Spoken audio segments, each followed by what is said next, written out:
Hello everyone, welcome to the Statera podcast. Today I'm joined by Jerome. How you going, Jerome? Hello, I'm quite well, thank you. That's good. Thanks for joining us today. I'm I've got folio due tomorrow and my brain's starting to go a bit nuts. So we thought it'd be a good opportunity to do a podcast now and both of us can just clear a little bit and take our minds off whatever and talk about something else and think about something else. Jerome's like my semi-housemate. That's a good way of putting it. Yeah. Something like that. And it's great. We could finally do this podcast together, Jerome. Sweet. Thanks for coming on here. Pleasure. Now, we had a bit of a talk about what we might look at, and something that has been of big interest to both of you and I. For a long period of time, I guess, is creativity, but also things with striking balances and then how that relates with mental illnesses and things like that. So, I think that's a really good topic of discussion and a good topic for a podcast. So, what do you think? Yeah, great. Mental illness is such a huge topic, and it's something that I think is widely misunderstood in our society right now. It's easy to say that mental illness was even more misunderstood in the past when, the extras, the offcuts of society were thrown into loony bins. Even if you were of a higher social class, you would be, tucked away in the basement or the loftiest kind of prison bedroom of your castle or whatever, or they give you your own castle just so you don't bother anyone else and don't besmirch the family name. It's always been a taboo. It's always been something that just makes and here I don't like using this, but I'm just going to go ahead and do it. Go for it. The regular person uncomfortable to talk about. Sure. That's what I mean by taboo. Something that, day-to-day conversation, keeping it light, keeping it superficial. We don't want to talk about mental illness in the sense that there's someone really losing their mind, someone who is not connected to the earth. They got their head in the clouds or all the way up in the black cosmos. I'd like to introduce the 3rd, 4th, 5th, 6th, 7th, 8th, 9th, 10th, 11th, 12th, and 13th contributors to this podcast. Thank you very much, Chocolate Black Cosmos. Chocolate Black Cosmos flowers. And thank you to our neighbour as well for allowing us to have those. She's got very cute puppies and very delicious chocolate flowers. I actually patted them for the first time this morning. Yeah? This first time I actually saw them and actually saw them properly. Yeah, I just came up and they stuck their head through the fence. And, oh, there you go. They're social little guys. They're exploring their world. And and they're not yappy as well, which I'm pretty stoked about. Yeah. And schnoodles can be yappy. Sure. Yeah. They can. Hopefully they just abate that and stick to being cute. And not yappy. I think they'll be cute for a very long time, and they go into puppy school apparently, so nice. Learning how to be dogs. Sure. And dogs like structure, and so do humans. Let's try it. Great segue there, Jerome. I'll do my best. I like your style. To keep on track because especially after a coffee, I'm unusually sensitive to caffeine. Okay. I can just go anywhere and everywhere, which I'm sure is sort of the purpose of this podcast definitely. Thing, isn't it? Yeah. There's no rhyme, no reason. Just go for it. Yeah. Excellent. May even freestyle at some point. Would you like that? It depends. Depends on the tone. Exactly. Yeah. It always Maybe does. we can put it in edits afterwards or something like that. Yeah. We'll see how we go. Maybe a companion piece. Sure. Generally, after a few lines, I make myself laugh, and so I can't continue freestyling. Few lines of what, Jerome? Of freestyling. Oh, right, okay. Okay, let's bring it around and back to topic, hey, because we might just go way off kilter. But the structured element of like what you're supposed to be in as an individual within a society that's placed upon you from birth isn't relative to everyone, is it at all? And so what you're saying about someone who thinks differently, especially and acts differently, then they can be seen as almost like a detriment to society. And then, okay, so we have to do something about them, you know, whether it's putting them away somewhere or treating them with drugs or whatever it might be. Yeah. I just had the weird fucking random thought when you first spoke about being outcast and all that. Yeah. It's very similar to the tale of Adam and Eve, really. Like, you know, there was this, if you believe in that religious doctrine of an Adam and Eve, you know, these two people, they were put into a framework created by God, whichever God you may believe in, and then they started thinking differently. You know, I mean, they ate the forbidden apple from the tree of knowledge, and then they gained this knowledge, which changed their thinking. Sure. And so, because their thinking changed, God cast them out because it wasn't fitting within His framework anymore. Wow. And we still do it to people these days. Yes. We do, don't we? Yeah. But it's different extents of that as well. You know, it can be through people who are born with chemical imbalances in the brain, or too many fucking drugs, or you know, it should say, like, though, it's not like it's a broad. We don't outcast everyone, and it's definitely changed present day compared to, say, even 50 years ago. Yeah, I think it is more socially accepted in society. We try and bring those people in, and, you know, still have a way to go. Getting there. But I was thinking that thing of Adam and Eve, and, you know, that was the original. Yeah, definitely. I feel as if I would probably need to read that passage of the Bible in order to actually speak knowledgeably about it. Something I've been putting off, always wanted to do, was read some of those scriptures, not just of the Christian faith, but of the Torah for the Jewish faith, and the Quran for the Muslim faith. And other holy books and, you know, ancient holy teachings from some of the other religions that I resonate better with, like Buddhism and Tao and Hinduism, exactly. I bought the Bhagavad Gita the other day. Finally got it. Yeah, it's up there. Cost $10. It was fucking fantastic. So that's a great price. But it's got all the passages, and then it's got, you see, it's quite thick. It's got like under each passages, the other dude, this author of that book, come along and given his interpretation of it as well.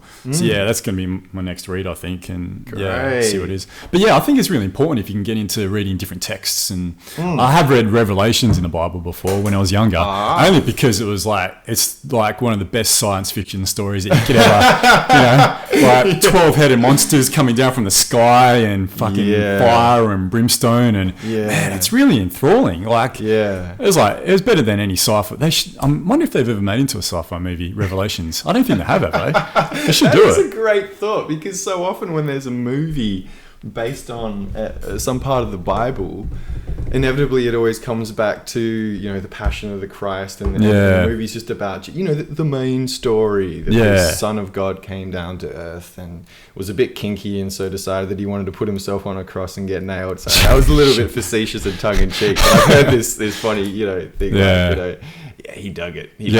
Sure. There was a part of him that enjoyed it. This masochistic kind of like, ooh, drive that nail deeper. Drive it deeper, Roman buddy. Yeah, quite possibly. You never know, But, you know, why not make a film out of some other part of the Bible? The possibilities are literally endless. Well, there's a new Ridley Scott movie coming out with that Joel Edgerton, the Australian bloke, he plays Ramses. And I can't remember who plays Moses, but it's Christian Bale or something. But it's a story of the Exodus. Wow. Yeah, and it looks fucking awesome. I saw the trailer for it the other day. Actually, really well done. And Ridley Scott, you know, he's a dude, you know. So he's the man. Yeah, looking forward to watching that when that comes out. Yeah. Sweet. Let's bring it back around, We're getting warmed up. This is good. Oh, that's what I love about doing these things, is the tangentiality of it. You know, you can go off different tangents, but it's always good to keep like a sense line. But so the idea that, you know, someone who operates in a different way than is and doesn't fit in with society, then there's something wrong, you know. And you know, there are definitely circumstances where there is something wrong in that person, you know, especially if they're like if that person's homicidal or like a rapist or something like that. Then I think something definitely needs to be done, you know, that we have measures for that are semi-adequate to deal with that. But just for the normal everyday person, you know, it's something different. I'd love to talk about both of those things. Sure. So the homicidal rapey person is probably good if if there was some close attention paid to them and people, a whole network of people to work closely with this person, you know, a support network. If they don't have one themselves, often they won't, you know, so that they can really bounce their ideas about life around and find, hopefully, a more constructive way to vent their energies into the world. Sure. I'm not going to pretend that I would know how to rehabilitate a violent, extremely violent or rapey person. But the other thing that you mentioned was the normal people who have symptoms of mental illness. People often get very scared and embarrassed when they suddenly feel themselves kind of, you know, losing the thread or, you know, becoming a little bit, well, becoming a lot different to their regular self very quickly and just trying to hold on to connected and safe and secure, this feeling of safety and security just slipping out through the window and the cracks because all of a sudden they can't deal. And so often people, if they haven't experienced it before, don't know how to recognize it. You know, they're not able to be aware of what's going on in that moment. And so this feeling of fear and pressure and paranoia can build and build. It turns into that thing I'm sure you've heard about, negative feedback loop. You know, where am I now? I'm not feeling grounded and I'm feeling fearful. Next moment, they've magnetically attracted and gravitated towards other things of that nature, fearful people and places, you know, and so this negative feedback loop continues until finally there's a sort of a finishing point in the middle of the spiral. Sure. And breaking these spiral-like patterns is one of the most challenging things to do. There is, of course, the antithesis to the negative feedback loop, which is the positive feedback loop or spiral, and where something's good and something better happens and you accept all of this great energy and things keep getting better and better and better. And all right, so speaking from my personal experience, I'm one of those people who have been diagnosed with bipolar disorder, manic depression. It's got a few different labels, most of which I'm uncomfortable with. Labels in mental illness are something I'm often uncomfortable with because in Western medicine particularly, there's this tendency to label people, to designate them into areas, you know, clear delineations. This person has bipolar disorder, this person has schizophrenia, this person has severe anxiety. And some people might have these multiple different things and all these different doctors tell them these different diagnoses. And the truth is the doctors don't really know exactly what's going on with them because how can they unless they've lived with the person or really spent good amount of time with them to really understand what's going on. The person themselves in that situation can become overwhelmed with all of these different labels and wondering who they are now. And I think that what is better is to treat people as individuals and to talk about not labels and classifications but tendencies. So the way I would describe myself with my bipolar, and I use the label bipolar because it's something that everyone understands. It's needed sometimes to have a label just so people can get some sort of understanding, I guess. So they can say to themselves, I've known this person and this person in my life with bipolar. You know, so all right, I'm comfortable now with knowing what it is that makes you a bit weird. Sure. But okay, my train of thought will have to come back on the tracks. Maybe it's time for you to jump in there. What you're just going to say about your own experience or your own tendencies. So I would prefer rather than say I have bipolar affective disorder, I prefer to say that I have a tendency to go far into the positive feedback spiral, into an extremely elevated position. And in that I mean when I'm high or, you know, exhibiting hypomania, I'll just try and use all of the different, you know, terms for it. I'm on top of the world. At the moment when it became too much for me, I thought I was actually the Son of God. I thought I was Jesus, and that's no good. Because I've never been really Christian, but I was just starting to believe that the second coming had happened. It was me. I was the one, and I had extra powers, special powers to save humanity. Biggest problem that I had at that time was I thought that my responsibility was to save humanity. Right. Now that's a big task. That's a huge task. Sure. In fact, I don't think that any single person could take that task on and remain a human being. Sure. They would either fly away, be dead, or whatever. Or killed by a sniper. Yeah, exactly. Now, the other end of the spiral, so I have a tendency to get stuck in a negative feedback loop and get lower and lower and lower. And the voices that are always in all of our heads, kind of, the voices that sort of provide feedback for our own behavior. Or some people have these voices more than others.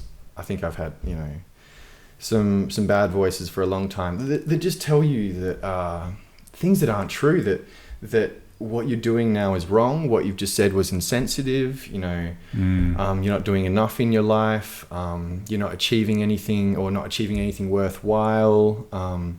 These negative feedback loops, you continue, so you're sleeping too much, you're not eating well, you're eating too much or too little, you're abusing certain substances, and you can get stuck right down in the depths, the doldrums, the middle of the earth. Except it's not the middle of the earth because it's not warm. It's extremely cold, and it's a lifeless, bleak universe down there. Yeah. All the way up the other end, and the universe is made out of air, and everything is connected, and you are at the middle of a circle that has an infinite edge. Sure. And for me, the biggest challenge has been to kind of assimilate these two vastly different states of mind and states of being. Because in everything I do, I try and achieve a balance, and that's really hard, isn't it? To achieve a balance. Can be, yeah. Well, yeah. I know that you're different from me. I get the feeling that you're very we're you all seem different. to me very yeah. That's a given. I feel like you're very stable, and I feel like you have good routines and a good idea of what you're doing in the moment and what you would like in the next moment. Yeah. And that's really good. Stability and structure is really good. Sure. I think, I mean, I've got so much I want to ask you, about all that. I mean, I grew up with a father who has bipolar. And so back like growing up, I just didn't know what the fuck was going on, My dad would be a real cunt, for a few days and then be a nice guy for the next few. And you just never knew, growing up in that sort of environment, it's pretty hard on a kid because you're pulled from pillar to post with him as well, because you've got no understanding and no rationale, or you've got no perspective on what's going on, so you just get immersed in all that.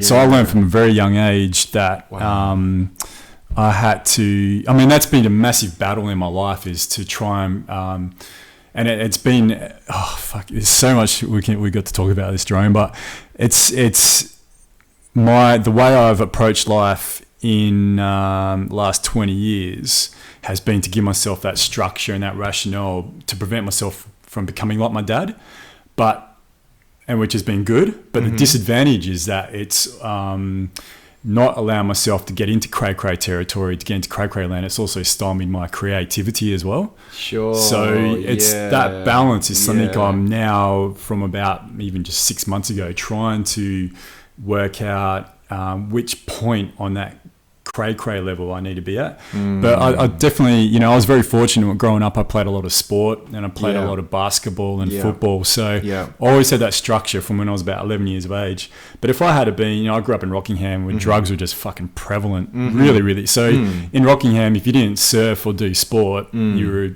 pretty much a drug addict by the time you were 15, 16. And I was fortunate I grew up on the sports side of things. So I always had that structure, had training on Mondays and Thursdays and games on Wednesdays and, playing whatever footy on the weekends. And that's something I've stuck with for my whole life. And it's been great. I'll never change it. I think it is important that people do have some sort of, some sort of structure and some sort of practice, Yeah. whether it's meditating, yoga, running, gym, whatever it might be. Have a regular practice, I think, is a great way to keep mental faculties in line. Yeah. But there's a lot to be said, and there's a lot to be learnt from going towards those high highs. And there's a lot to be said for being in those low lows. You do learn a tremendous amount from both. Yes. But I think the important factor is to get to a point when you say, okay, enough's enough. I've learnt what I need to learn. Yep. And now I want to bring it back. Yep. And I think what we need to work out as a society is how do we do that? How do we do that? And I've got my thoughts on it, but that's for me individually, and you're different, Aggie's different, whoever's different, I think we all need our own thing. What we need in this world is from a very young age to be exposed to all this, to be exposed, okay, this is what might happen to you when you get a bit older, and this can happen and this can happen, but these are ways of dealing with it. You just need to work out, whether it's go traveling for a while or take up chess or whatever it might be. Work it out for you. But instead we get given as kids drugs or whatever it might be. So, which is the worst thing you can do. For the developing brain, I think 99 cases out of 100, it's no good. Yeah. For the developing brain.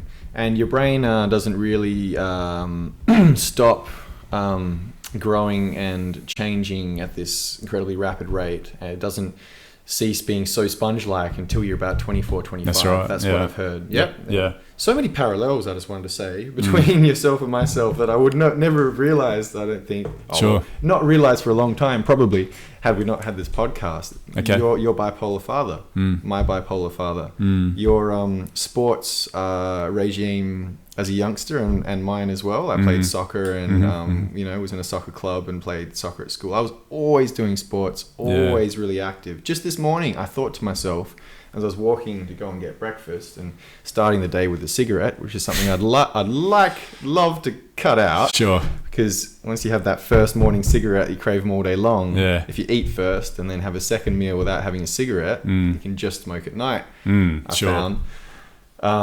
Anyway, but to get back onto that, I was thinking, well, I just came in a flash. What I really want right now is to be doing more things with my body, being more active, physically active. Growing up on it, I think, your body continues to crave it. You get so many benefits from being physically active. Yeah, definitely. And I'm not just talking about going for a long walk, which is great, but pushing your body and physical exertion. Exactly. Yeah. Heavy lifting and long distance running and swimming, really intense cardio activity. Yeah. You get these hormones and these chemicals in your body from your brain, I think, I guess a lot. The pineal gland, which probably most of the people watching this know all about, releases the DMT, the dimethyltryptamine, into your system when... melatonin as well. Yeah. When you exert yourself in a massive way. Sure. And so, if you want to have a mild trip... You don't need a few mushrooms or a quarter of a tab. No. Go for a 45-minute run. Go past the point of comfort. Yeah, definitely. And then see what happens afterwards. Yeah. And you can achieve this state of almost meditative trance and of no mind, what Eckhart Tolle talks about in his books. I've just started reading your wonderful copy of The Power of Now, and he's talking about no mind, when there is literally no thoughts in your mind.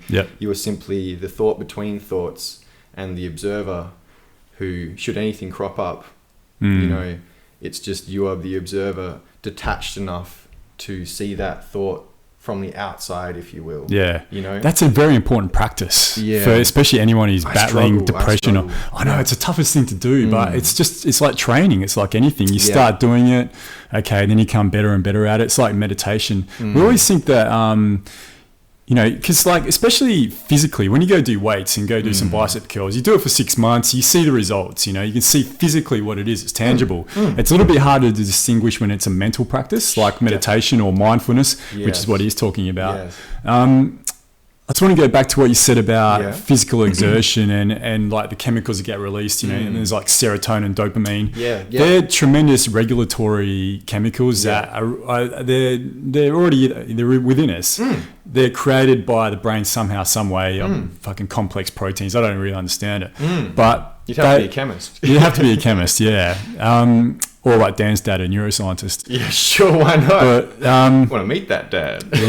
Fuck, he's an interesting dude, eh? Yeah. So, you know, that's where exercise is such an important thing. You know, like you said, walking, going for long walks, I'm a massive fan of too. But you do need to, human beings, we do need to physically exert ourselves, and that does create different things in my mind and in our mind. And I'll never forget the one moment then I realized, okay, there's something to this is I do a lot of like stair running and stair climbing and things like that. Jacob's ladder, yeah. Yeah, and about 3 years ago, me and some friends did our first, it's called MS Step Up, multiple sclerosis. They have a stair climb up Perth's tallest building. Wow. It's like 48 stories. And yeah. so we did that. And I remember got to the top and I was more physically fucked than I've ever been in my life. Like I smashed myself. Like I was gone. I got to the top and I remember looking out at I was on the roof and I was looking down over Perth. I didn't know where the fuck I was. Yeah. I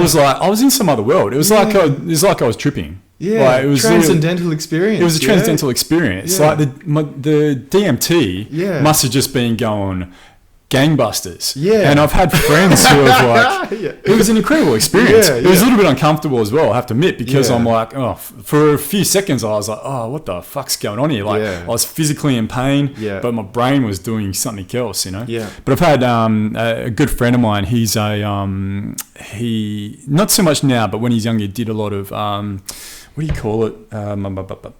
What are those out-of-body experiences? When you travel, like astral travel. Yeah, he did a lot of astral traveling when he was a kid. He doesn't practice. He's a psychiatrist. This guy, he's a really interesting guy. Yeah. But he said he was studying UWA once, and he just finished doing a cross-country thing. Yep. And he you know, he was pretty buggered. He said he came and laid down on his bed at the dorms back at UWA. Yep. And he was just like physically just. He laid there and his consciousness split off and then split into two, and one part of him went to a planet in some other part of the galaxy, and one part of his consciousness was just traveling around the halls of UWA of the void. But that came through from just that physical exhaustion. Yes. And so maybe it's also that thing of DMT is created, but also like you're detaching yourself away. Physically, this physical energy is so far detached from your essence that your mind is free to go wherever it wants as well. I think that might be it. Definitely, there are huge releases of DMT into your body for men twice in their life when they're born and they die. And for women, one extra time when they give birth. Sure. Several children, several extra times. Yeah. Severe pain. Yeah, it usually brings it on. Yeah, I know friends have had migraines as well. Yeah, that they'll start tripping out from the pain of the migraine. Yeah. DMT is a fascinating thing. I think if someone were to ask me what is the most fascinating chemical in our body, I would say that's it. I think it's the thing that might just distinguish ourselves from other animals. Yeah, quite possibly. Our ability to be able to really use it within ourselves. I mean, DMT stands for, is a synonym for dimethyltryptamine. Google it if you actually watch DMT, the spirit molecule. Either watch the documentary, or there's the book that it's based on is quite incredible as well, about studies carried out at the University of New Mexico about 15 years ago now. And the guy's just finished writing another book that's coming out soon about Middle Eastern and Eastern mysticism to do with DMT, which I digress, that's another topic. Oh, yeah. But, it's a really, really interesting thing. Fuck, what were we talking about? Pain with migraines. Yeah, but just what you're saying, like we've got the ability to be able to use it, and to do it, which other animals might not have that ability to do. Maybe that's been a real factor in our evolution. Yeah, well, like any great conversation, I just got heaps more questions. When you talk, when I talk, I was thinking, I wonder if anybody's tried to find a pineal gland or something similar in animals' brains. because I think it's kind of arrogant sometimes of us as a species to say that we're above animals, or that because we're capable of this critical thinking and verbal communication that we sort of have something much greater that they don't. Because I think animals can be sort of, intuitively and instinctively aware and sort of living in the moment and entrenched and embedded in the best possible way in their environment. Yeah. In a way that humans cannot achieve with our disconnection from nature. Yeah. God, we're really rambling away from mental health. We'll bring it back. Okay, we'll bring it back. So big circle for that one. And we're just in these just to answer your question on that though, other animals do, and like they've carried out tests on Dr. Strassman, who wrote the DMT spirit molecule. Yeah. They last year, I think it was, Dr. Rick Strassman. Dr. Rick Strassman. To embed it. Cool. Yeah. They did some tests on rats and found that DMT is in fact, because it was only just a theory for a long period of time, but they found in rats DMT is actually created through the pineal gland. But like in reptiles, the the pineal gland in reptiles and frogs actually has a cornea and a lens. Wow. So when we call it the third eye, it is literally that. It's called the third eye for a reason. Oh wow! And in reptiles, they actually have a lens, and they're like reptiles. The pineal gland's located close up to the top of the skull. That's right. Yeah. So like in humans, ours is really embedded into the center of our brain, but it's not when we're born. Like as our fetus develops, the pineal gland is located towards the top of the brain. Yep. And when we're what do you call it, in gestation or whatever, when we're growing inside our mama's bellies, the pineal gland sort of gets enveloped by the brain. But in reptiles, it's different. The pineal gland is closer to the top. Yeah. That's a wonderful answer to my question. And it kind of confirms a few things that I already believed. Okay, so humans are not completely unique and special for having a pineal gland or for having DMT in their brain. No. And the only way that any substance that we interact with can have any effect on our bodies is if we already have the key and lock mechanism somewhere in our body and brain, so that there's responses triggered. Whenever you take a drug, you put the substance into your body, and then it's the enzyme lock and key principle, which then releases a chemical that you already have in your brain that is actually the effect that we experience. Yeah, exactly. Yeah. Which is great, well, like dreams and things like that, they're created by the DMT experience, where they guess like you're saying, it just gets excreted from the pineal, locks in with the other parts of brain synapses and neurons, and then creates this ability. Yeah. Do you know who Graham Hancock is, don't you? Graham Hancock, the author? And I've just seen one little podcast. I feel like it was with you on that couch, but just because I can't imagine where else it could have been. Was it that War on Consciousness talk that he gave or something like that? Or I think it was there. He was talking with an attractive young lady on a couch in, I think, maybe his home in England. Oh, okay, right. And she was interviewing him just about his life and books and teachings and stuff. And fascinating dude. He is fascinating, yeah. Graham Hancock, check him out, everyone. But I watched this podcast with him recently, and his explanation of the DMT experience is that it's like, and he gave such a great explanation of it. It's like, say you've got like a star out in the distance in the galaxy somewhere, and you have a telescope. So in order to focus on that star in the distance, you have two lenses within a telescope. Yes. And to focus it, you need to adjust those two lenses. Yeah. And he said that's what DMT does to the brain. The brain's like the telescope, like the receiver. Yeah. And DMT creates this ability within the brain to correlate itself in order to see things external to what we can normally see. Yeah. And I thought that's such a great analogy. That is a fucking wonderful analogy. Yeah. As he would have had to have had a flash of insight. Yeah. Because isn't that difficult when you have such incredible specific knowledge on a subject as Dr. Rick Strassman does, and another one I wanted to mention, Terence McKenna. Yeah.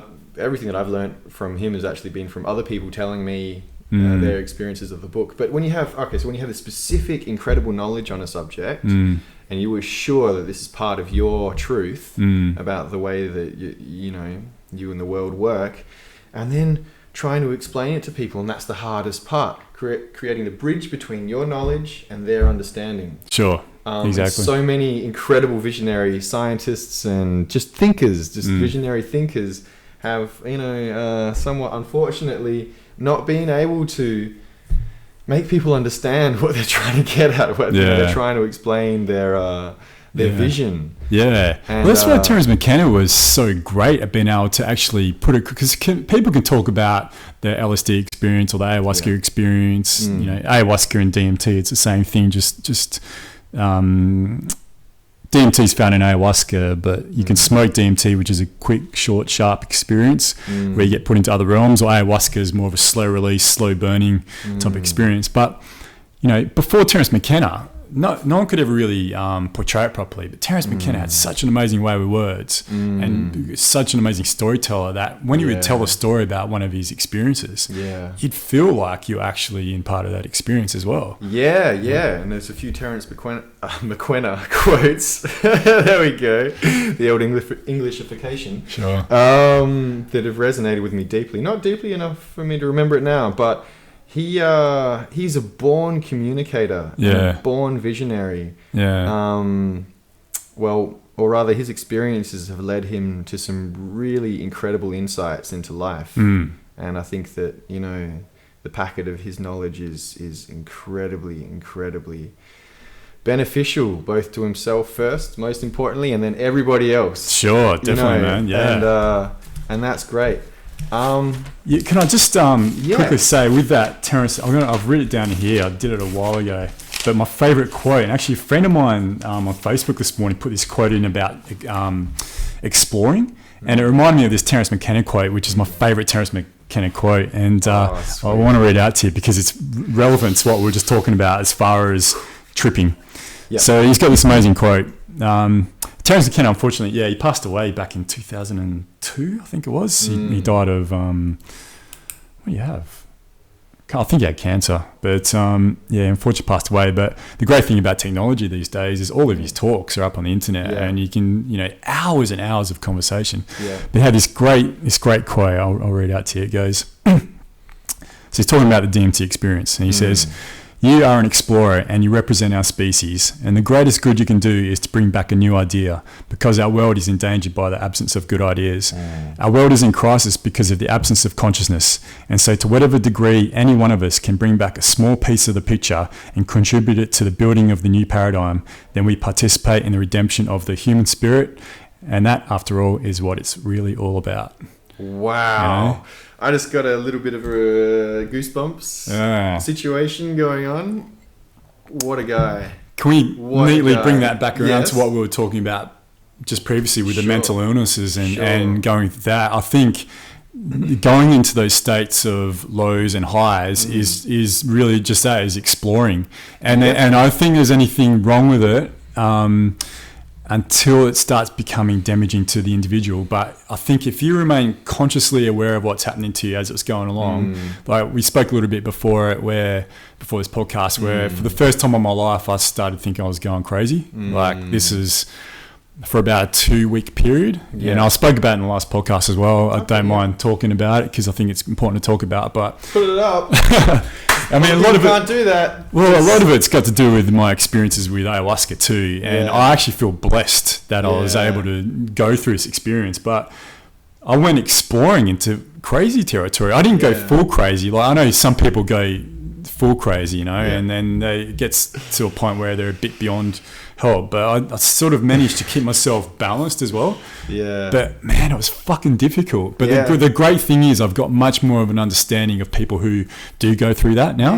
Because I've been depressed before in my life and had all that. Yeah. But this was like a hint of depression, but like losing grip of reality as well. Yeah, which I'd never experienced before. But what I gained from that, what did the like Terence McKenna says, like the ideas that I got from being in that state, and I've been able to bring myself back again, has just been invaluable.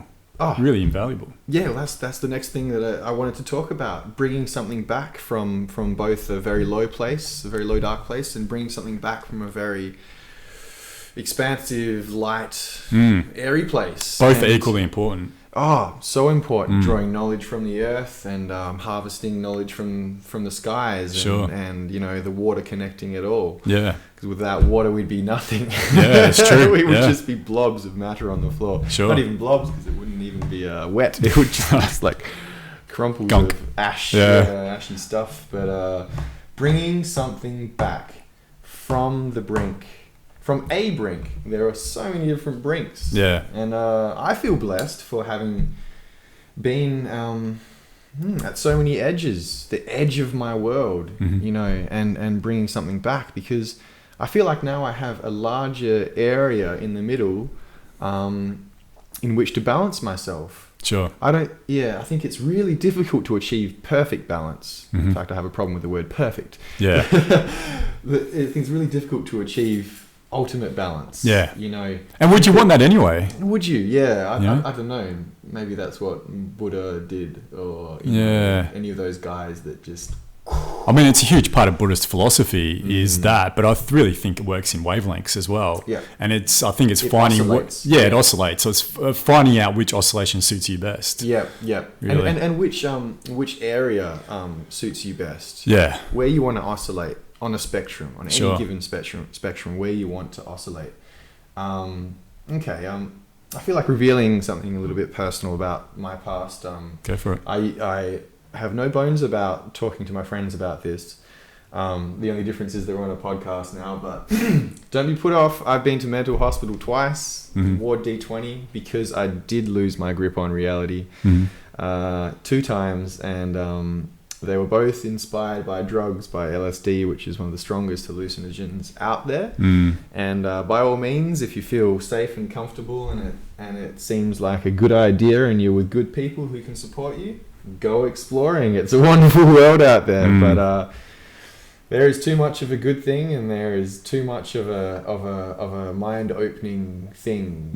Your brain is only capable of being open so far before it's like, I just need to solidify again. I just need to get back on solid ground. But that's in our present societal setup, though. Exactly. I don't think there's anything wrong with doing that. And Terence McKenna was a massive one for pushing the boundaries. Yes. But we're brought up, we're not taught how to use these substances. We're not taught what might happen. So a lot of kids, especially, go out, start using these things and think, and then, oh fuck, what's going on? Because they're never taught and they do it in such incredibly irresponsible ways. Bad settings. And I did that too. And and I had to push those boundaries in order to learn what my boundaries were. Yeah. And then I had to get to the next level, which is realizing that your boundaries shift and flow. Sure. And then, they're all these, but without making it seem like stack on top of one another into a hierarchical thing, like you become a better person. It's just more aware of yourself and what you're capable of in regards to the exploration that you do. So all kinds of explorations, and just as that incredible quote from Terence McKenna was saying, bringing something back to share and to try and create a new paradigm. And that's what we're doing right now, isn't it? We're trying to create a new paradigm. We're trying to shed the old thinking. We're trying to put it in the garden shed. Shed that thinking and put it in the shed. And don't get rid of it, because it's an important thing, but just put it away. It doesn't really need to be needed right now. That can be our history. And it definitely is changing. There's definitely something going on in the world where more people are starting to wake up to the whole thing. You're like, oh, hang on. And with people like Terence McKenna and Graham Hancock, and I'm obviously a massive fan of Joe Rogan as well. Like all these guys have got no qualms talking about their psychedelic experiences. No, they're like, fuck it, I'm going to talk about it, because they've experienced it, and they're like, guys, fuck, I've got to tell you about this. This is a big deal. Yeah, it is a big deal. It's been a big deal of our whole human evolution, something that Graham Hancock and Terence McKenna both talk about, along with a lot of other people, is the use of psychedelics throughout our history, our prehistory even, and how much of an influence it's had on who we are now. And we've lost that. With this war on drugs, and what is a war on drugs? What is a war on terror? You can't actually fight a war with anything other than other human beings. It's just an ideology. It's an ideology. You're fighting an ideology. You can't fight. You can't have a war on an ideology. No. You can't have a war on drugs. Picture it. You've got DEA and all of these armed, government forces with their guns and their tasers and their riot shields, and then on the other side you've got some drugs, inanimate objects, lying around, desiring to be taken by humans, and humans desiring to take them. Sure. And you're trying to just shoot at them, and I'm talking about the government. I'll get frustrated if I go down that. Yeah. I'm the same, man. We'll bring it back, but I know what you're saying. A lot of it's got to do with economics as well, and the alcohol industry and the tobacco industry. It's all related. It's all fucked up. But the socially sanctioned drugs are the ones that are the most toxic. They're the most fucked up. There's no doubt about it. I've said it many times on this podcast. If I want to have children, I'd much rather that they come up to me when they're like 13, 14. I don't believe in. I'm an advocate for marijuana, but I don't think children, like teenagers, even like we're talking about that thing. If your brain doesn't develop till you're 24, I'm a big believer in not smoking till you're sort of in your mid 20s, late 20s. But other things like mushrooms and even ayahuasca, I'd much rather my 13, 14-year-old child come to me and say, "Dad, I really want to experience mushrooms." Wow. Over them saying, "I want to. Oh, can you get me a carton of beer?" I would much rather them say, "I want to do some shrooms." I'll be like, "Okay, let's go out to a forest somewhere. We'll spend the day in the forest. Do some shrooms." That is so much better than getting fucked up on some shitty alcoholic drink. Really. And with you there, with your experience with them, then you have an idea of the correct dosage. You can start really exactly. small. Yeah. You're in nature, and there is a small circle, whether it's just yourself and your son, or a few other people, the mother of your child, and perhaps other siblings or other family members. Doesn't need to be a big group, but a circle, because when anything is in a circle energetically, then it can stay within that circle. It's only when the circle is broken and when somebody leaves it because they're finding their feelings unmanageable, and that's when crazy can come and sit. Sure, and exactly. Make its presence felt. Yeah. And that's one thing that I found incredible about ayahuasca is out of all the psychedelics that I've tried, should we not be talking about this? No, it's up to you. Okay. I've only had a solitary experience and it was incredible, but out of all the psychedelics I've tried, this was kind of the most involving and the most gripping. And I think that were it not for the circle, then I could have kind of gone to a pretty unmanageable place. Definitely. I could not imagine doing ayahuasca anywhere except for a proper ceremonial setting. Do it recreationally? Fuck that. Nah. That's, as Joe Rogan would say, you're opening yourself up to a world of hurt and fuckery. Exactly. You are. You really are. Yeah. Can we press pause so that I can urinate because I've been busted? Yeah. Just you go. I'll keep talking to the camera. Yeah. That's good. Do whatever you need to do. So I guess like the culturally reinforced notion that alcohol and tobacco are safe and they're sanctioned drugs, but they have its merits, and if anyone wants to drink alcohol and smoke tobacco, then they can go for it. But it's such a different experience to having something that really opens your mind up to other experiences in this universe, but also opens you up to your relationship with your fellow human being as well. And they're so vitally important. And I definitely grew up one of those people. Like, if you had spoken to me about psychedelics even 2 years ago, I had like this preconceived fear of them because of bullshit that I was fed from miseducation for a long period of my life. And it wasn't until I really thought, no, fuck this. I'm a adult. I've got decent mental faculties. I can make my own decisions. That I realised, okay, this is something I want to try, and it's been the most beneficial thing I could have ever done. And that's what I don't mind talking about. And I realised I could get into trouble, and any future employees that may ever watch this could, think, fuck, I don't want to employ this guy. But I don't care. Like, it doesn't matter anymore. What I've got out of it more than outweighs any future sort of social dilemmas that I might get into. But if we can fix up the education of psychedelics and really sort of educate our kids about what they are and what they can do. I think, Jerome, like one of the big things is like we were just talking about, if bringing back ideas, imagine if like every child grew up with a knowledge of how to use these substances rather than knowledge of how to use alcohol and tobacco. Their knowledge of how to use mushrooms and ayahuasca. And you had like millions and millions and millions of teenagers and young adults exploring and going out and picking up these great ideas and these creativity. Think of some of the most amazing creative exploits have been carried out under the use of psychedelics. Like Alex Gray, with his amazing paintings. Amazing music has been created from the use of LSD, and that's really changed our cultural paradigm. But that's just been a tiny percentage of the human species that have been able to do that over the last 100 years. Imagine if that was open up to millions and millions of people, how that would change the world. That brings in the conspiracy theories of course they keep that down, Of course. The powers that be. I choose not to even think about it because that's putting energy into a fucking bad area. So I don't like talking about it too much. But it is the problem. Yeah. It is a problem. But we've got the ability to change that. We've got the ability, as Graham Hancock talks about, sovereignty over our own consciousness. Most of us, we all do. We all have sovereignty over our own consciousness. We innately have that. No one can tell us what to do. No one. No, and no one likes to be told what to do. No. Which is how humans, I don't even want to say should. I don't like the word should. Could is better. It's how humans could be universally. Yeah, shouldn't even be in the English in the language vocabulary. implies obligation. Exactly right. Yeah. But imagine that humans could be like that. We won't be told what to do. And of course, humans will not like to be told that they can't do this, and so in that moment they'll flare off and say, "No, mate, you can't fucking tell me what to do. I'm my own person, and that's great."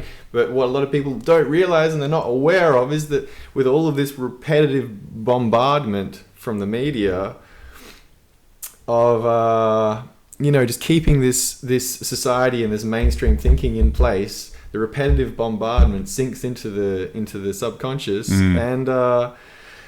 and people are being told what to do. Not what to do, but how to live. Exactly. How to think of their society as normal, regular, and good for everyone. Good for everyone. Everything, that is bombarded to us from the media is good for you. This is good for society. This is bad for you. This is bad for you. And so, all the stuff we're talking about, techniques of exploring with psychedelics and also meditation, yoga, and whatever it might be, transcendental, astral traveling, all this stuff. In the media, that's not to be trusted. You will become an outcast. You could end up in the loony bin. Well, people were burned at the stake as well for practicing that, even as short as 150 years ago.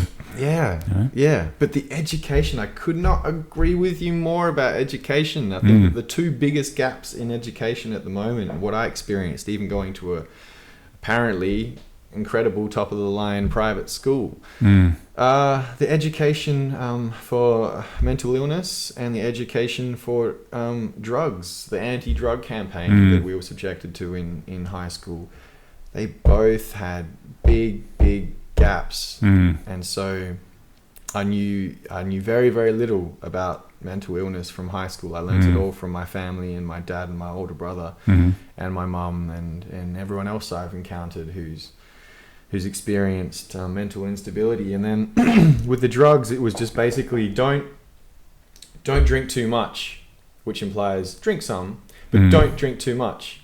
It's normal to drink some. Drinking's accepted, but don't drink too much. Don't binge drink. Here are the horror stories. Horror stories. This is how we're going to learn. By learning about how this kid, normal kid just like yourself, went too far, pushed themselves, died, went over the edge. Same thing with pot, and so horror stories for alcohol, horror stories for pot. Just skimmed across psychedelics and other drugs. And just the general blanket rule is just don't do them. There are all these things that you should be doing instead, like focusing on your career and exercising regularly, and a lot of those things are good. That's got some importance to it. It's not the only thing. They're there in the balance. Exactly. They're to be sought after. They're in the balance. But for me, as a rebellious child and as a human being who, like all of us, doesn't like to be told what to do, someone who says, don't do this, don't smoke that, don't try that.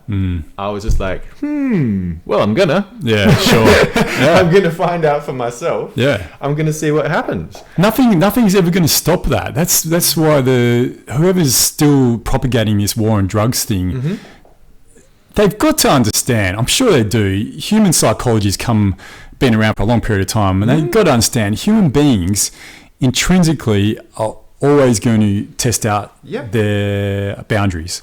Always going to look into ways of getting around and doing something. But why? So why, if they already understand that, why say to human beings, no, you can't do this or you can't do that? Well, I've got a theory. I've got a few theories, but one is because you can have a smoke, are you? No. Well, this is just for after. Okay. I like to be prepared. Sure. So one theory I think is that there are a certain percentage of the kids in that classroom who will take it to heart, and they've heard the exact same thing from their parents. So from all authorities, the message is clear: don't try it, and they won't. Yeah. Because they believe themselves to be good kids, and that's not for them. Sure. Okay. So for those people, message accomplished. Then there's the rebellious ones who are rebellious enough to think I'm going to try it for myself. Now, for everyone else, they're just fearful enough of the apparent effects of these substances that should they encounter anyone else who's having an experience, to be put off by it. Sure. So say they don't try it first, but they encounter their 17-year-old friend on mushrooms and think this guy's weird and wacky. And if they didn't have the negative, fearful lesson drilled into them, they think this guy's weird and wacky, and I'm kind of intrigued. Yeah, sure. How do you see that stuff? I don't see those flowers, bobbling and jumping and moving around and throwing out incredible prismatic, spheres of yellow love. So how can I see that? Maybe I'll even try a little bit with you and we'll create a circle. Yeah. No, it says this guy is acting really weird and wacky. Yeah. And because of my fearful message that's been drilled in, probably to the subconscious with the repetitive nature of it, then I'm going to treat him as someone who's fucked up, who's just doing it wrong and is probably bound to I don't know, losing the train of thought. Help me. I understand what you're saying. And the problem is that when that kid or person then decides to take that substance themselves, which they inevitably will, they'll associate that substance with giving that effect. So whether it's shrooms or mushrooms and LSD, there's always these horror stories whenever you hear about people doing LSD of having bad trips, and there's no such thing as bad trip. I've had trips that with ayahuasca especially that could be deemed as bad, but they're not bad. Nothing's bad. It's just tough. It was like, this is a bit of an ordeal. I'm learning here, so But we get, that was my thing growing up, where I always get told bad experiences, what may happen when you smoke marijuana, and and I smoked quite a lot of marijuana when I was in my late teens, early 20s, and I associated marijuana with having a certain type of negative side effect. That's what I experienced, and I unfortunately become addicted, and I ended up in this whole fucking weird thing where I had to quit. I quit for a good probably 10 years. I didn't really smoke much, but it was great. I'd have but the thing is, I'd have the odd joint or the odd pipe, and I'd get all fucked up again. And it wasn't until I've spoken about this before. I don't know if I've spoken about it on the podcast, but to certainly other friends, my use of ayahuasca has really changed my relationship with marijuana. So now, because I've got a lot better grip of myself and who I am through the use of ayahuasca, and cleansed a lot of the bullshit that was socially reinforced onto me. When I use marijuana now, I use marijuana in the manner that's intended, how marijuana was used for a long period of time as a tool rather than as a crux. And there's so much that can be learned from it. Terence McKenna, was a great advocate for that. Joe Rogan, Graham Hancock, all these guys that we spoke about before. We need to be able to get kids straight, because kids are going to try marijuana. They're fucking going to try it. So before they even try it, we need to get into them. This is what it does. This is the benefits. These are some of the things that can go wrong as well. But these are the great benefits. Let's focus on the benefits. But we'll look at the bad things as well, because that's important. Let's focus on the benefits. what you can do, what you need to do, what way. You know, you may smoke it and you might go on this weird fucking ride where everything's you're getting taught about the deepest, darkest recesses of your consciousness, and it can be fucking tough, you know. But it doesn't mean you have to flip out and think, oh fuck, I'm going crazy. It's just showing you something about yourself, and it's a lesson. Yep. We don't have that though, Jerome. No, we don't. And I would much prefer this sentence coming from that what is it? It's health education. I think that's what it was called, the subject. Health education. What? And there was a whole term on what was health education? Health education. What a joke. Broad topic, where the teacher managed to provide this narrow framework. Health education within the framework of this current schooling system. Yes. Fucking joke. Yes. Joke. Yeah, I know. And I found the whole private school experience to be extremely narrow-minded.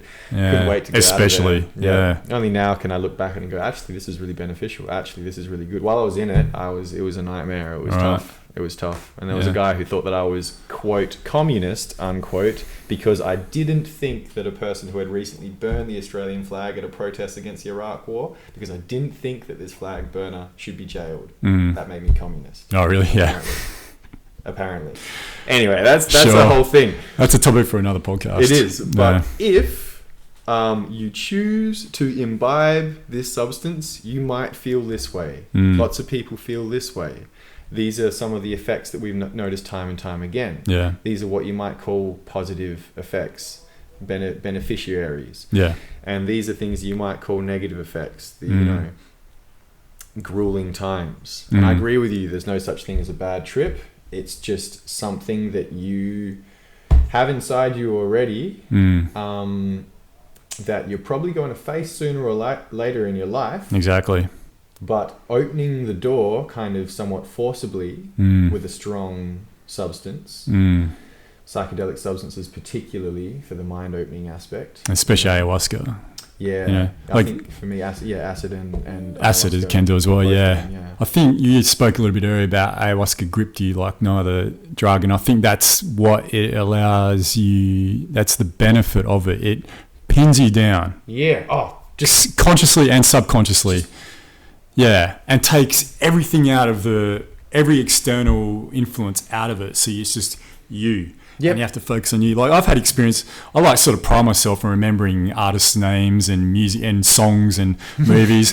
When I'm doing ayahuasca, I cannot fucking remember a thing. It's inaccessible. It's completely inaccessible. And it's funny how your conscious mind, I've had, maybe like a dozen ceremonies now, and it's only happened about 2 of them where I've even started thinking about that sort of thing. But my conscious mind will be trying to like prevent me from going through the process. So we'll start, okay, Adrian, what's the name of that movie you're thinking of? Or what's the name of that art? And I'll be like there, I'll be sitting there going, oh, what's the artist's name? What's that movie, And it's the worst thing you can possibly do is try because that shit doesn't matter. It doesn't matter at all. Yeah. But ayahuasca takes all that away. It's great. Sure. So you have to focus on yourself. Yeah, sooner or later, the divine will just like an anaconda just sort of squeeze those thoughts out of you. I like to think that maybe, again, we're different, so to stop me if this is not what you experienced. But that voice remembering that movie or doing that thing, I had the same kind of thing like what is this like? What other drug does this feel like? There's a part of me that loves to remain detached as a scientific observer of myself and my surroundings. Sure. Because both my parents are, scientists in a way. Dad's a chemist, incredibly insightful chemist, and my mother a doctor for many years, and so she's got strong schooling in scientific principles, and so I've got this science brain that's always been active, and so this science brain would be trying to observe myself and my surroundings while the ayahuasca is taking hold, and it just starts losing its grip, and then that kind of anxiety or of that part of your brain losing its grip, I feel like that might just be where the ego lives. Yeah, exactly. This desire to control both your surroundings and your own brain. Yep. The ego, I think often a misunderstood word. I still haven't provided a satisfactory explanation of it, because Freud was the one, I think, who really talked about the ego the most. And I think that Freud is just fucked up. I like Jung better and heaps of other people much better, all the Terence McKenna. Yeah. But yeah, you know, so you're still trying to control your own thinking and your surroundings. And that's the ego, you know, with its claws in, sitting atop your brain like a fucking panicky cat. Yeah, you know, exactly. Holding on for dear life. Yeah. But sooner or later, the ayahuasca vine, serpent-like, just wraps around your brain and body and soul and the cat. Yeah. The cat's strangled. Sure. The cat's left on the side of the road. You might think the cat's dead for a second and get fearful that no, it's not. The cat will come miraculously back to life. Yeah. As my phone just did. Come back to life. Sorry, man. And, you know, later on you'll have a use for your ego again. Yeah, that's a great way to look at it. I think what ayahuasca does, or any of these psychedelics, is it puts ego away. Like it prevents ego from even entering into the equation. Yeah, really, it just sets it aside. But there are circumstances, like I said, I've had it twice where my ego has come back into place in the form of my conscious thought, where it's tried to like play tricks on me to prevent me from working on myself, to prevent my ego from. Because the whole idea is ego dissolution and getting rid of ego in your normal conscious daily life. Yeah. And you can do that through conscious thought, through meditation, through whatever it might be. Yeah. Psychedelics really supercharge that. Yeah. And so the ego is like, oh no, I don't want to die. I don't want you to cast me out, Adrian. Yeah. I'm gonna dig in there. But ayahuasca is just like it is an entity. I really believe it is. Oh, it's got its own consciousness. It's got its own consciousness. It's fucking amazing energy which comes in and like saves the day. It's like the bodyguard. It's the bodyguard between you and your ego. It like just stands there. Yeah. Yeah. Okay, Adrian, get to work. I'm gonna protect you. You know, you go work on yourself for 4 hours and release trauma. Yeah. You know, I'll keep ego out of it. Yeah. You know? It's such a great thing. I agree totally. My imagery is just slightly different. Instead of a beefy masculine bodyguard, I imagine kind of like 1,001-year-old oak trees going and springing up straight away. So the ego's trying to navigate its way through this suddenly thick forest. And, And there's the vine going all the way down the tree that just kind of blocks every time. And sometimes the ego just strips through, gets through anyway. It's covered in the vine. It's like, hey, you know, you think about everything I've done for you. Yeah. You know, you're not charming without me. Yeah. You're not charming.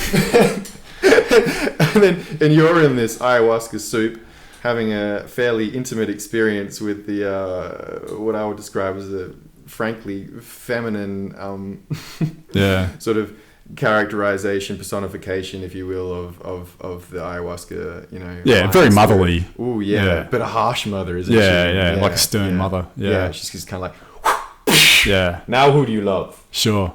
And who are you thinking about?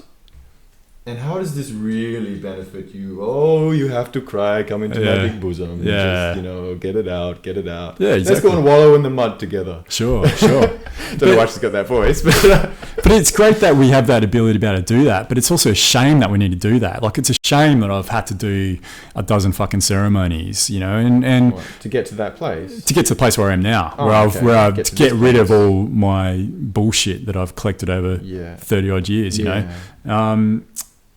I definitely think we can attain a society where it's not needed. Yeah. Or no, at least not needed, where we can get to a point where that that the use of things like ayahuasca isn't, because most people use it for healing now at the moment. And then you get to a stage where I'm sort of getting into the stage now of I've got rid of all my bullshit. Now I'm starting to, like Terence McKenna says, really venture out and bring back things I can help other people with. And that I've got no doubt in my mind that's what's going to happen. That more and more people are going to have access to this, get rid of their bullshit. Then they're going to have children then who have no bullshit, who then use these things to be able to go and explore, go and create, and make the world a better place. Yeah, I really believe that's going to happen in the future. Yeah, I believe along similar lines. I just thought careful when you said one thing. I thought careful. The children of people who have no bullshit don't necessarily, they're not necessarily free of bullshit.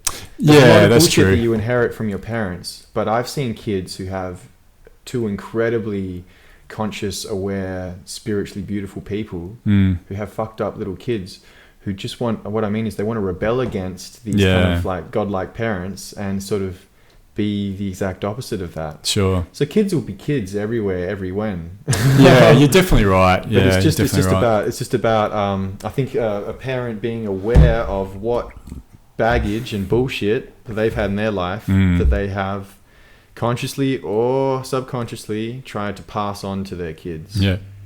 Because it happens everywhere as well. Definitely. And growing up becoming an adult is all about distinguishing what is me and my essence and what is the stuff that I have taken on from my parents. Sure. Just family, Yeah. It comes from everywhere, but mainly your parents. They're the two people most responsible for your creation. Yeah, exactly right. And your evolution as a human being as well. Yeah. That, I think maybe we can speak about that in another podcast, but that idea of like the core nuclear family, I think is detrimental to our society. Yep. It's, it is quite ridiculous, and it's only really a relatively new thing.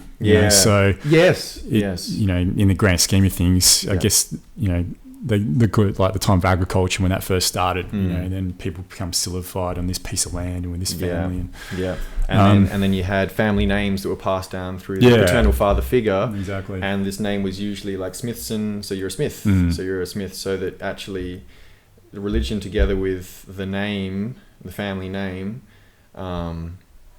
is just kind of giving you a narrow path to live on. Yeah, exactly. And that's recent. Yeah, exactly. And at the risk of sounding like a tree-hugging hippie, every single person on earth, they're all our brothers and sisters and parents and friends and lovers and enemies, everything.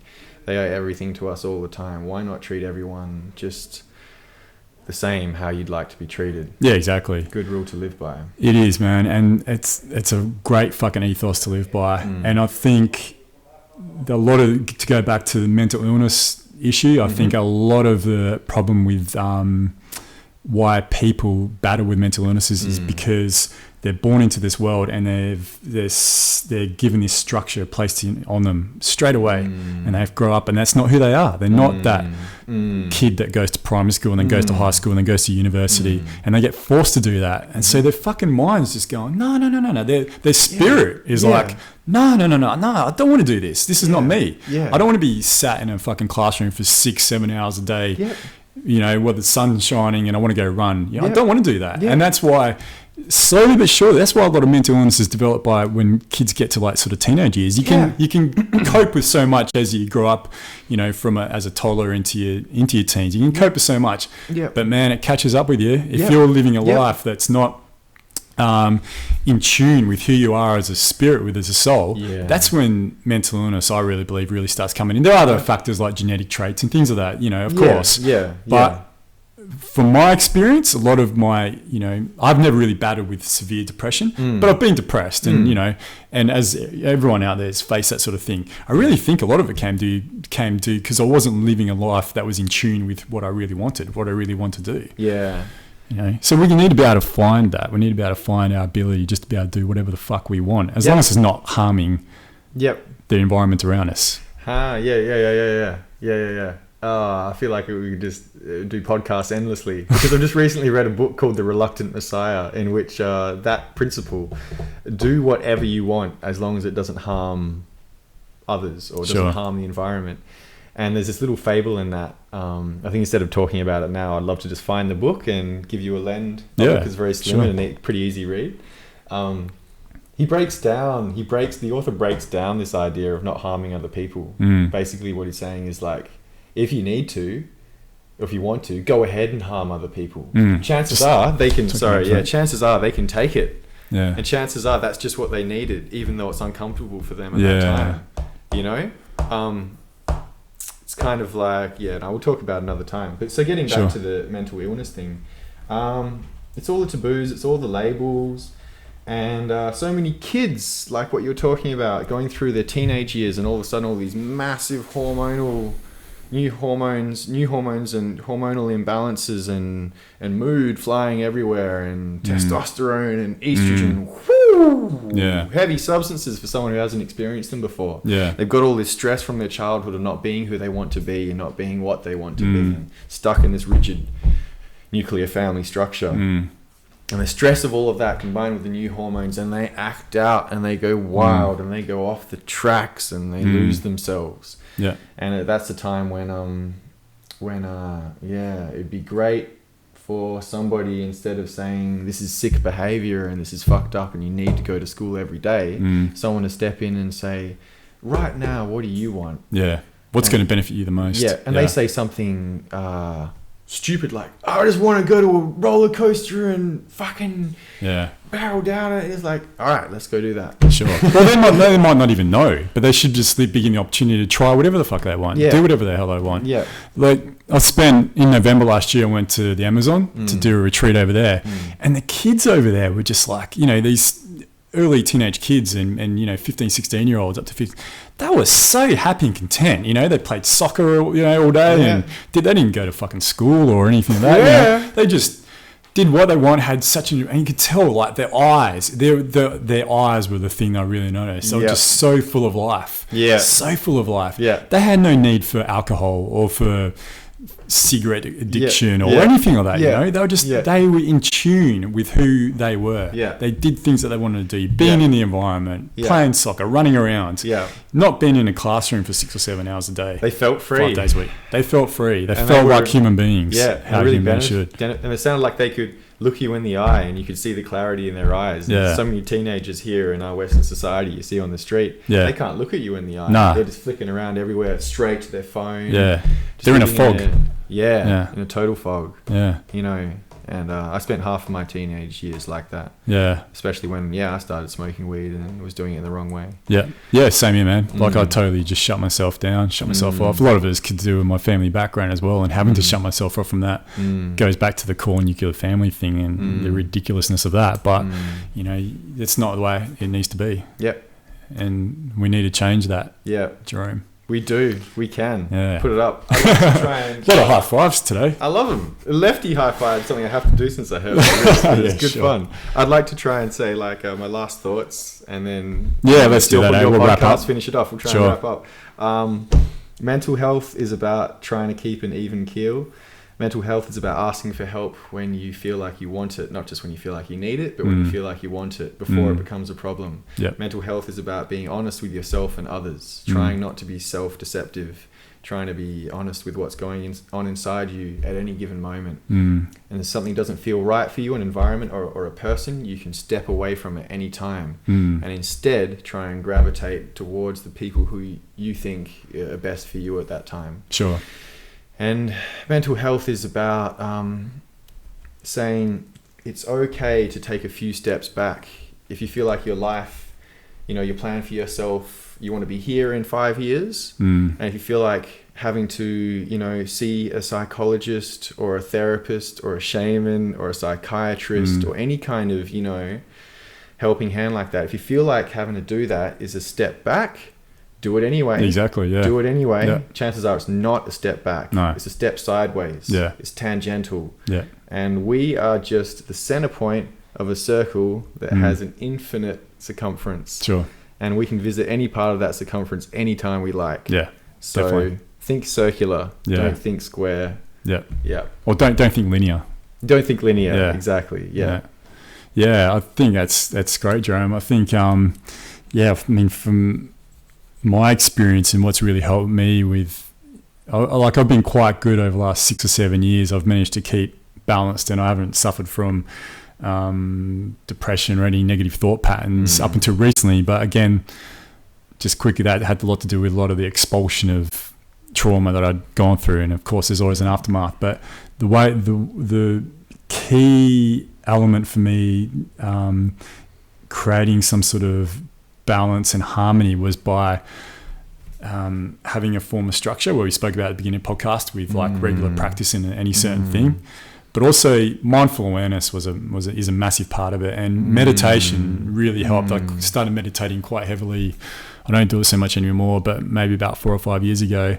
And so when I'm in those states where I start feeling like I'm going too high. I think it's very important to go high and low. I think it's very important to oscillate, what we spoke about before. But before you get to that point where it's too high, have the ability, and it comes through training, it comes through mindful awareness training of saying to yourself, just catching yourself, hang on, I'm just going a bit too high here, just bring it back down.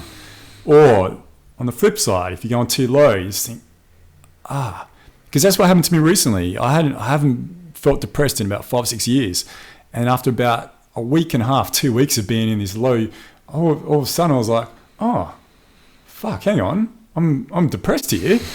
I just didn't realize, but just through being able to practice of mindful awareness, I was actually able to like realize it, and I was like, oh, okay, now I'm aware of it. I'm going to do something about it, which I did. For me, it was like copious amounts of walking, you know.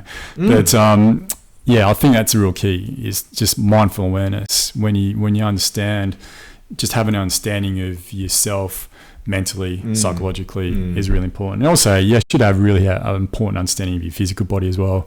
We need to wrap up into that as well. When you're not treating your body right, that it's all works in together. It's all part of it. Yeah. You know, if you're eating shitty, if you're not exercising, it's just as much an important part as your mental faculties. Yeah. You know, it is all a part of it. Yeah. Yeah. Yeah. What do you think, Jerome? Anything else you'd like to add? Yeah, sure. One or two. Just as you say, the body is the mirror of the mind, and vice versa. Something wrong with your body, it could be an indication there's something wrong in your mind. Sure. Maybe wrong's the wrong word. Yeah, they can indicate that something's going on that needs attention, that wants attention. And even though you spoke for a long time in your closing thoughts, I think you just sort of you wrapped it up so beautifully and neatly. Mindful awareness. I think you're a genius. If you could... me?